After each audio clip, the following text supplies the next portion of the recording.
Começou esta quarta-feira a 16ª Assembleia do Sínodo dos Bispos, a primeira de duas sobre a sinodalidade. Depois de várias fases de auscultação às igrejas locais, ao confronto e diálogo entre as diferentes igrejas continentais e agora de olhos postos no debate entre pares. Bispos, sacerdotes, leigos, todos com o mesmo direito a voto. E entre eles, pela primeira vez, mulheres. São sempre tempos desafiadores em que a escuta e o silêncio se conjugam para deixar falar o espírito para depois melhor discernirmos. Nos próximos minutos, neste podcast Igreja Açores, procuramos ler o que nos mobiliza a todos a partir dos Açores com o Bispo de Angra, Dom Armando Esteves Domingues, que justamente há pouco mais de uma semana escrevia a todos e a todas os diocesanos e diocesanas a interpelar-nos para, sem pressa, mas com determinação, trilharmos este caminho. Obrigada, Sr. Bispo, as expectativas não podem deixar de ser as maiores e há mesmo quem considere que este sínodo é assim, uma espécie de segunda parte do Concílio Vaticano II. Sabemos que não tem o mesmo estatuto, obviamente, mas pode ter o mesmo efeito. O que é que está verdadeiramente em causa neste adjornamento proposto pelo Papa? Bom dia. Antes de mais, é um momento de esperança muito grande. Está em causa muita coisa.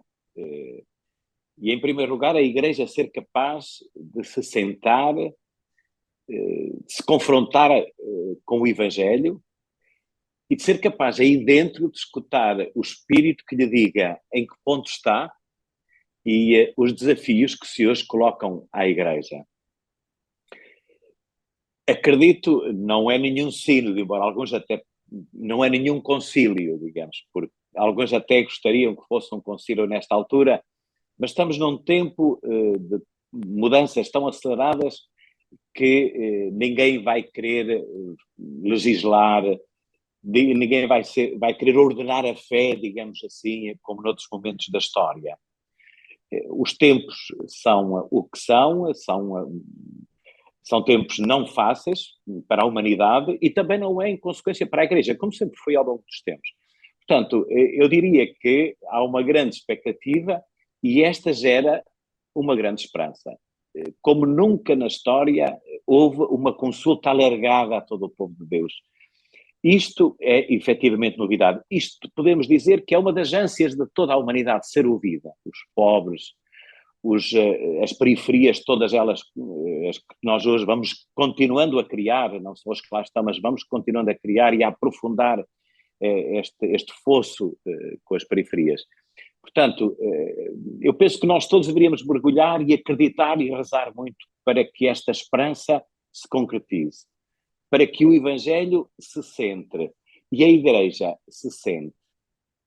Eu participei, Sr. Bispo, deixe-me interrompê-lo, eu participei na etapa continental, na Assembleia de Praga, e constatei que mais do que uma renovação da teologia, dos dogmas que não estão em causa, naturalmente, o que se pretende é uma renovação da atitude da Igreja. Esta nova atitude é compatível com aquilo que habitualmente se apelida de Igreja tradicional?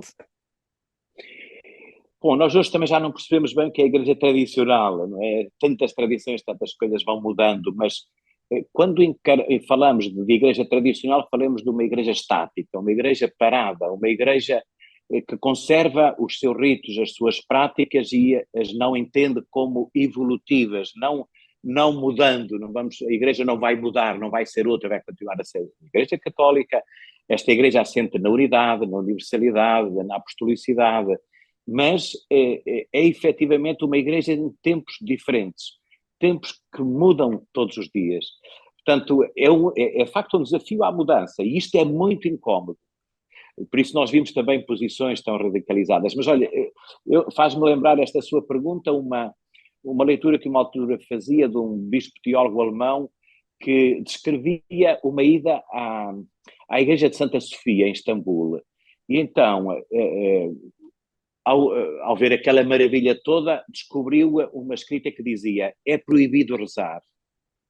E ele dizia: de facto parece que é este mundo todo aqui dentro, é proibido rezar. De facto, sabemos que Santa Sofia deixou de ser um lugar de culto para ser um museu, e em 2020 voltou a abrir como, agora já um espaço de oração para os muçulmanos e não mais uma igreja cristã, mas antes tinha sido museu. E diz ele, no meio daquilo tudo, a certa altura os meus olhos fixaram-se num mosaico antigo que lá estava, e que dizia, agora não me recordo bem qual era a frase, mas Maria dá Jesus ao mundo. Então dizia ele, percebi o que era o meu papel na igreja de hoje. Deixar que este Deus que está dentro de mim e que parece escondido aos olhos do mundo, onde o mundo parece que é proibido de rezar, que este Deus seja oferecido pela minha vida, pela forma como eu sou capaz de estar com os meus irmãos, com as pessoas, com todas elas. É um pouco aquilo que o sínodo também precisaria de fazer, deixar vir em evidência o Deus que habita, e o Deus que habita cada um de nós. De tal maneira que o Papa muitas vezes repete, isto não é nenhum parlamento, não é que estarmos a ouvir opiniões, e há um dos participantes, creio que até um dos secretários, ou pelo menos dos colaboradores mais próximos do sínodo, que diz que o modelo são as conversas do espírito. O que é que isto quer dizer? Ser incapaz de fixar numa passagem, em algo do Evangelho de Jesus Cristo, portanto, em Jesus Cristo palavra, de a interiorizarem, de a rezarem, de ter a inspiração do Espírito Santo e depois também dizer aquilo que lhe parece mais claro, mas ao mesmo tempo pôr em evidência aquilo que não conseguem compreender, que não conseguem entender. Portanto, isto que deveria ser a orientação grande do sínodo é tão inspirador para a igreja de hoje, não é?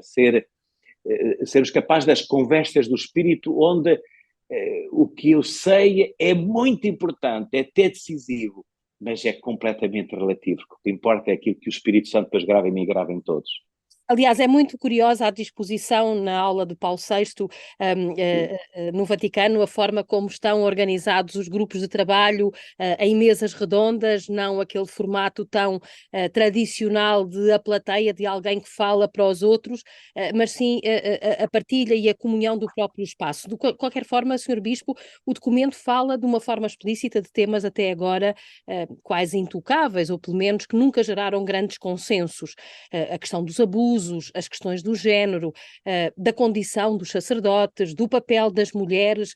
O que é que objetivamente nós podemos, sem a tal polarização e a tal dicotomia entre conservadores e progressistas, como o Papa tanto apelou no seu discurso de abertura desta Assembleia Sinodal, o que é que nós podemos efetivamente esperar deste caminho conjunto, para além da disponibilidade de caminharmos juntos?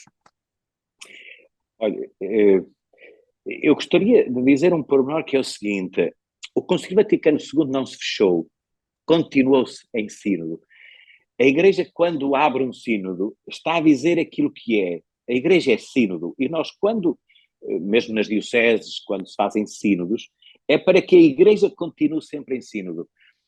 Ninguém pense que deste sínodo, nem mesmo daqui a um ano, quando for a segunda parte, que estes assuntos tão importantes para a dinâmica da Igreja, para o próprio funcionamento e para a essência da Igreja como ela nasceu, que vão ser todos resolvidos, que vamos agora dizer todos sim ou não. Este Papa, que não esteve no concílio, tem a prática conciliar e este estilo sinodal muito no sangue, nas suas células, na sua vida, na forma de estar, mesmo se às vezes tem que tomar posições mais drásticas e intervenções mais fortes. Portanto, a primeira coisa que eu diria é esta, que nós estamos em sínodo, somos igreja, por isso, mas a igreja é sínodo. E estas questões apoquentam os cristãos de hoje, a humanidade de hoje, a igreja apoquenta por dentro. E alguns deles até apodrecem por dentro, porque cria posições e tomadas mesmo verbais, de posição duras, veementes, até práticas de vida que não são consonantes com a doutrina tradicional. Estamos a falar do papel das mulheres, da questão do celibato, nas questões de género, estas mais fraturantes, como nós costumamos dizer. Agora, uma coisa eu espero é que, de facto, nós tenhamos todos uma tal abertura que estes temas possam ser discutidos, possam estar na agenda do sínodo, possam continuar na agenda da igreja, nesta igreja que é sínodo, portanto, sempre em caminho, sempre reformanda, como tantas vezes se repete na igreja, mas uma igreja, um dia destes, numa das minhas reflexões, eu fui há pouco tempo aos Estados Unidos, numa comunidade portuguesa, e irei agora, nos próximos dias, a uma comunidade alemã. E uma das minhas reflexões era um pouco esta. De um lado, uns Estados Unidos, digamos assim, com muitas posições muito tradicionais. Do outro lado, um sínodo que vai mais à frente, na Alemanha. Eu, digamos, como bispo, sinto-me feliz por podermos contar com... eu penso que o próprio Papa nos ajudará a perceber que o Espírito Santo fala de um lado e do outro. Portanto, quando falamos de conservadores e progressistas, isto não existe. Existem as sensibilidades das pessoas hoje, existem correntes, existem, às vezes, até blocos de igrejas que estão um pouco mais à frente. Nós temos igrejas de ardiocese, umas são muito mais sinodais, outras são muito, muito mais hierárquicas, muito mais diretivas, porque muitas vezes o povo de Deus ainda se sente melhor com indicações muito diretivas e pouco confortável a refletir, a sentar-se nas tais salas da sala Nervi, onde estão os grupos do sínodo, onde tiveram que tirar meia sala de cadeiras. Não sei, eu estive a ver numa foto como é que fizeram para as desarrancar do chão, porque eu conheço bem a sala. Também já ali falei, já ali estive quando era jovem. Mas é interessante, não importa as cadeiras, aquilo que está fixo, aquilo que pode sempre arrancar para o bem da igreja do presente e também para fazer voltar o nosso Deus, que é um Deus de amor, um Deus de esperança. Quando nos juntamos, e algumas das fotos mostram claramente, portanto, uma maioria de bispos, mas muito leigos, religiosos, e em todas as mesas há bispos e há leigos. Não é? Eu imagino o que seja efetivamente este trabalho de irmãos, independentemente dos ministérios, este trabalho de povo, este escutar o Espírito Santo e diz, pois eu sempre pensei assim, mas se calhar este diálogo de escuta, se ele for profundo, isso dá sempre frutos. Quando nos sentamos para nos ouvirmos, dá sempre frutos. Tive a ocasião de o experimentar em Praga, porque justamente também a dinâmica da Assembleia Continental da Europa também foi um pouco assim. Tínhamos as sessões plenárias e depois tínhamos os trabalhos de grupo e sentávamos à mesma mesa, até algumas mesas muito improvisadas em corredores de salas em que nos sentámos no chão. Lembro-me, por exemplo, do presidente da Conferência Episcopal Francesa, que integrava o meu grupo, e o arcebispo do Mónaco, que também estavam efetivamente sempre muito empenhados nesta partilha e nesta discussão. Esta é a discussão que nós vivemos dentro, mas depois há todo um conjunto de expectativas também de fora para dentro. São João 23 dizia que é preciso que a Igreja abra as janelas para nós espreitarmos para fora, mas também para deixarem que nos espreitem para dentro e que vejam cá dentro. A pergunta que eu lhe faço é, entre esta alegria que nós sentimos agora de sermos todos considerados e de estarmos todos em caminho, como é que a podemos levar ao mundo e como é que podemos fazer com que o mundo não perca também as legítimas expectativas que tem desta nova atitude da Igreja perante a realidade concreta do dia-a-dia? Olha, Carmo, eu penso que esse é exatamente o ponto do sínodo, para o qual nós temos que nos perguntar humildemente para onde estamos a ir. Como é que nós estamos a conseguir evangelizar? Evangelizar não é olhar para este mundo que parece, o tal mundo que parece, onde é proibido rezar, onde parece que Deus está ausente, e dizer, tu és maldito porque não tens fé. Como é que nós vamos conseguir evangelizar? Claro que todos podemos aqui dizer muitas coisas, mas eu prefiro ver esta igreja humilde, que escuta e quer encontrar formas de escutar a todos, de envolver a todos. Eu, cada vez que vejo um documento do Papa, cada vez sinto mais que ele é de toda a humanidade. Como é que nós vamos fazer isto? Quando fazemos uma homilia, falo por mim, não é? Quando nós fazemos uma conferência, eu, para já, vejo o grande património que Jesus Cristo nos deu e que está a ficar no centro de toda a reflexão, que é o Evangelho. O Evangelho, a palavra de Deus. Cristo fez palavra, está no meio de nós. Depois, deixarmos que o Espírito Santo seja protagonista. Quanto eu gostaria de ter muitas respostas para dar para todos estes assuntos. Quanto eu rezaria e ficaria de joelhos, quantos dias e meses ficaria de joelhos para ter estas. Agora, tenho a certeza que já nos foram dados e já refletimos, já também nos sentamos de alguma forma e que já temos algumas luzes. Nós temos que acreditar que esta Igreja unida e fraterna na diversidade pode ser um grande exemplo para a humanidade. Quanto nós precisamos de iluminar os radicalismos, para dizer um exemplo. Não digo também os temas fraturantes, quer pôr cada criatura no seu devido lugar, dentro da Igreja, cada leigo também sentir que tem pleno direito e tem lugar para todos, todos, todos, como dizia o Papa. Mas há aqui uma questão fundamental, não é? Que é como é que nós, Igreja, podemos, de facto, evangelizar de uma forma coerente, convicta. Portanto, temos o Evangelho de Jesus Cristo, o protagonismo do Espírito Santo, e se calhar calarmos nós, a Igreja Instituição, cada vez mais, para que fale um povo.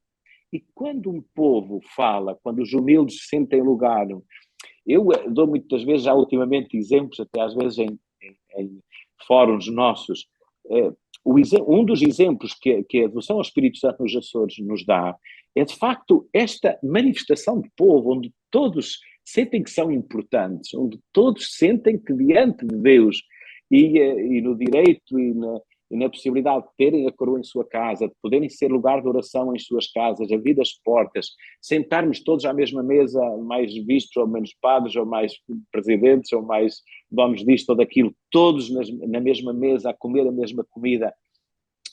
Temos aqui tanto a aprender, a aprofundar e a desenvolver também como testemunho de uma Igreja unida, fraterna, uma Igreja capaz de sentir com o outro, de viver o outro, de não falar eu sei, eu faço, eu peço, eu digo, cumpre, mas dizer nós estamos cá, fazemos, caminhamos juntos, nós rezamos juntos, nós sofremos juntos, porque nos grandes momentos de crise da humanidade, vamos pensar, por exemplo, na crise do Império Romano, na crise do cristianismo, quando começaram a surgir mártires, virgens, padres da Igreja, foi aí que a Igreja explodiu também como a capacidade evangelizadora. Vamos pensar no século XVI, onde há tanta crise de verdade dentro da Igreja, e também quanta capacidade houve de regeneração também dentro da Igreja. Podemos falar de outros momentos da história, em todos eles. Portanto, esta Igreja unida, capaz de evangelho, capaz de fraternidade, capaz de unidade, capaz de escuta, capaz de se amar. O Papa diz uma coisinha muito simples, que às vezes nós não damos conta de nada. A amizade é fundamental. Sem amizade, a Igreja não é testemunho, não entra nas esferas do mundo. Se calhar cada vez se reduz a menos. Se não formos com a arma da fraternidade a falar e a dialogar com todos, a mensagem não entra. Há lá tantas mensagens que já entopem, que ajudam as pessoas, que já as ajudaram quase a estar legalizadas e felizes. Uhum. Sr. Bispo, o senhor já ouviu muito na Diocese, já viu muita coisa na Diocese. Como é que sente que o povo de Deus nos Açores, nessas 9 ilhas, está a viver este momento da Igreja? E como é que gostaria que ele fosse vivido agora, pelo menos até ao final do mês de outubro, em que decorrem os trabalhos? Olha, uma das coisas que nós fizemos imediatamente, para responder, começar pelo fim, foi também nós convocarmos as pessoas para a oração, que nas Eucaristias, na oração do terço, onde se faz, que esteja sempre esta intenção do sínodo. Agora, um sínodo concentrado em Roma, mas que estamos lá todos. Portanto, isto seria muito importante. Em relação à Diocese, claro que 8 meses não são suficientes para conhecer a Diocese. Vou conhecendo à minha maneira, visitei as ilhas todas, conheço a maior parte já das paróquias, pelo menos de passagem, muitos lugares de celebração, vou falando com as pessoas, enfim, nos mais diversos lugares. Ainda ontem tive que ir a um hospital, a gente encontra gente por todo o lado, contentes por cumprimentar, por falar. E há uma palavra que eu me apetecia repetir às pessoas, porque muitas vezes me dizem, olha, obrigado, eu não sei bem porquê, olha, ontem alguém, à porta do hospital, alguém me dizia assim, muito simplesmente, olha, parabéns, já que eu não faço anos hoje. Mas o senhor entende o que é que eu digo? Eu sinto-me muito encorajado e cheio de esperança perante as pessoas deste povo que eu já estou a aprender a amar, pela sua abertura, pela sua amizade sincera, pelo seu coração grande. A Igreja forma estas pessoas, foi na Igreja que estas pessoas se formaram, e é na Igreja que as pessoas se sentem plenamente ainda como referenciadas, como possibilidade de caminho dentro desta Igreja, de construção deste povo. Portanto, eu gostaria que este mês fosse, antes de mais, um mês de oração para que bispos, leigos, todos quantos estão em sínodo, nos ensinem a estar em sínodo, nos façam estar com eles. Tenho pena que às vezes nos entretenhamos a dizer, ei, porque o Papa diz isto, diz aquilo. O Papa muitas vezes também disse palavras, se calhar, como eu, que depois, se fosse possível ir retirar aquelas palavras, retirava, mas não é o Papa, não é este, ou o anterior, ou o outro antes, ou o outro antes, é o Espírito Santo que em cada época fala, e fala através deste Papa. Há uma coisa muito elementar que eu aprendi quando era mais novo: quando tu tens uma ideia muito importante, quando achas que podes fazer de outra maneira e resultar mais, pergunta-te, ou quando tens dúvidas, pergunta-te, como é que manda a Igreja? Então, vai, escuta o Espírito Santo aí, é onde ele claramente está, e o Papa, e de facto é no Papa que o Espírito Santo mais fala na Igreja de hoje, e quando tem aberto espíritos, quando tem desafiado comunidades. Não fora isso, e com estas provas todas em que nós estamos, a pandemia, a crise ambiental, a guerra, todos estes dramas que apoquentam a humanidade, acho que muito menos esperança haveria. Quantos líderes de Estado, mesmo agora esta encíclica nova, Laudato Deum, vem aí a conferência, nem sei como é que ela se chama, COP28. o COP28, sim, que se vai realizar ali para o Médio Oriente, ou nos países árabes, num país árabe, inclusivamente. E eu acredito que muita gente tenha pedido ao Papa que desse mais um empurrão. Nós vimos a ONU a gritar, o António Guterres, um deles, a dizer que o mundo está distraído. Mas o Papa dá-nos tanta esperança, toda a gente quer ouvir, fora sobretudo quer ouvir. Isto é maravilhoso, não é? Nós estamos aqui em sínodo, a ouvirmos uns aos outros e também a viver de controvérsias, de opiniões, mas o Papa diz, olhem que o mundo é enorme, tem tantos problemas onde nós temos que levar este Deus que parece ausente. Até este é o sínodo, onde eu gostaria de ver a Diocese empenhada, entusiasmada por estes tempos que estamos a viver com o Papa e com toda a Igreja. Estamos lá todos, todos, todos, todos.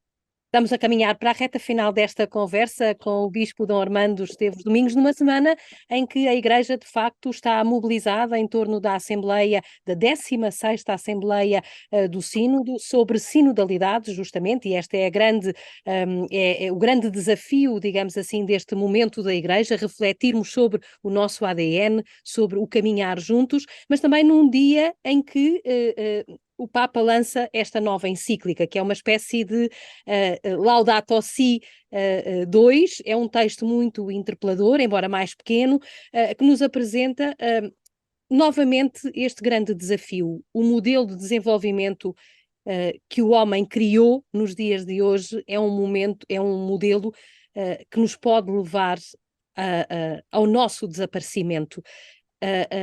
É a própria humanidade que está em causa, Sr. Bispo, como o Papa refere nestes dois documentos, na Laudato Si e hoje na Laudato Deum? Quase nas linhas, mas sobretudo nas entrelinhas, o Papa coloca-nos aí. Abram os olhos, porque é a própria humanidade que está em causa. É a sobrevivência da vida no planeta que se coloca. E isto é um apelo quase dramático que o Papa faz, que também aparecem tantas expressões quase radicais, digamos assim. Quando um grupo de jovens portugueses leva a tribunal Estados porque não olham para este problema essencial, isto é um grito fantástico, né? Que se coloca ao lado do Papa. Há tantos gritos destes, não é? Mas nós o que é que vemos? Que se calhar quando alguém faz uma manifestação mais violenta é processado porque ultrapassou as regras. Também aqui nós estamos a precisar de ouvidos, de gente que se sente. E o Papa diz que os sinais são tão evidentes e as culpas são tão claras E há tantas desculpas do bem-estar, da tecnologia, a culpa é dos pobres, até o Papa a certa altura diz isto, dos pobres coitados, dos pobres africanos que não poluem quase nada, vivem na miséria, ainda se diz porque não trabalham, não produzem, são demais e se calhar eliminá-los era uma sorte. Isto, vivemos num tempo onde, se formos a dissecar algumas coisas, parece uma aberração. Então, fica o grande apelo, até em dia de São Francisco de Assis, foi quando, no dia em que saiu, o dia também que começou o sínodo. Eu acho que o Papa não tem estas coisas ao acaso, não há aqui acasos, é propositado também num tempo de São Francisco, onde havia tantas guerras, tantas discórdias, mesmo no centro da igreja, tanta crise.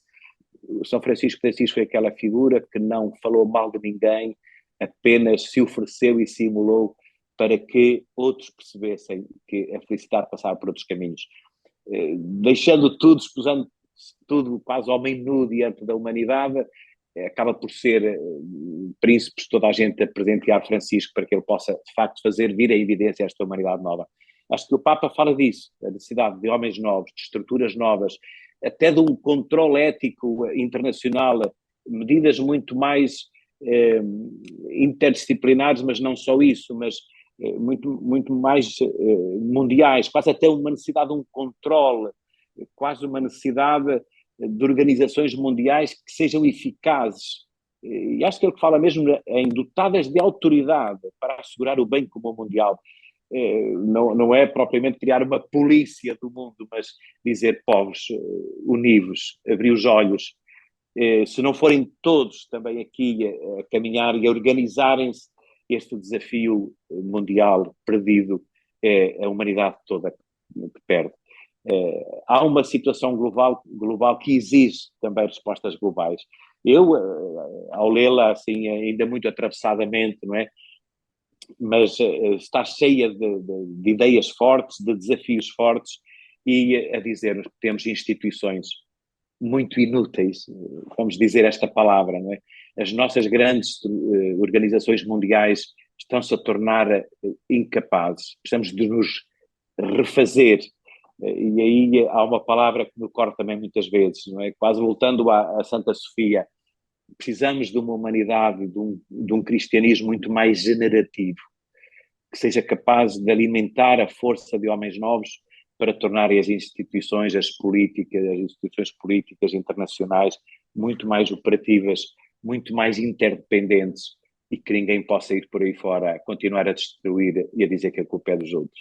Qual é o papel da religião, Senhor Bispo, neste diálogo entre os povos e neste grito, digamos assim, que vai muito para além da emergência climática e das questões do desenvolvimento sustentável, do diferendo entre os vários povos e países, de acordo com a sua geografia, do tal multilateralismo que o Papa fala muito acentuadamente nesta Laudato Deum? Qual é o papel, qual é o nosso papel como cristãos? Porque às vezes também sinto que ficamos aquém daquilo que é a nossa responsabilidade. Sim, o Papa fala no imperativo que brota da fé cristã, onde nós temos que nos incentivar e incentivar irmãos e irmãs de outras religiões a fazerem o mesmo. Depois, o Papa aponta uma linha dizendo que não há mudanças duradouras sem mudanças culturais, mas também não é possível haver mudanças culturais sem mudanças nas pessoas. No fundo, dizer, quem tem fé, de facto, ponha Deus no centro da criação. Foi sempre essa a força de uma cosmovisão judaico-cristã, Deus no centro, a mão de Deus a criar, e retirarmos, nós comecemos por retirar a mão assassina que destrói. Portanto, colocarmos Deus e a mão de Deus criadora no centro das coisas. Isto descentra-nos. Claro que a pessoa humana é sempre o centro da criação, foi assim Deus que o criou. Mas não somos os donos, descentra-nos, coloca Deus no centro. Isto mudaria muito. Portanto, e o Papa apela a que, de facto, se faça isto e se convidem outras religiões a fazer. Quando nós falamos de ecumenismo, é tão fácil viver o ecumenismo naquilo que diz respeito a todos. Diante da crise ambiental, todas as religiões estão centradas e capazes de fazer este caminho. Se mudarmos as pessoas, podemos culturalmente influenciar e ser até mais fortes do que as grandes multinacionais, para dizer uma expressão, mas os grandes causadores, porque sabemos que a destruição da natureza e o perigo em que está a natureza tem causadores. Há causas, há pessoas, há empresas, não é nada de abstrato. E o Papa gostaria que nós também fôssemos capazes de ir a esse concreto, começando por nós. Uhum. Senhor Bispo, para terminarmos, faltam-nos 2 minutos apenas e uma resposta muito curta, pedia-lhe esse espírito de síntese. O homem afastou-se de Deus, perdeu a noção de criatura, armou-se em Criador e hoje é ameaçado por aquilo que criou. A ambição é o grande pecado da humanidade. Eu acho que o mundo complicou-nos. Sabemos que há coisas tão essenciais na pessoa humana, que é o amor. Se nos amarmos, estes problemas não se evolumam. Que há o valor evangélico da entreajuda. Há uma lei universal, a regra de ouro: faz ao outro o que gostarias que fizessem a ti, ou não faças ao outro o que não gostarias para quem a quiser para negativo. Há aquela forma de Jesus Cristo viver que apaixona todos os homens que conhecem, sobretudo, a vida de Jesus Cristo. Não há amor maior do que dar a vida pelos irmãos. Pois há toda esta força geradora que contrapõe toda a ambição. O maior é o que serve.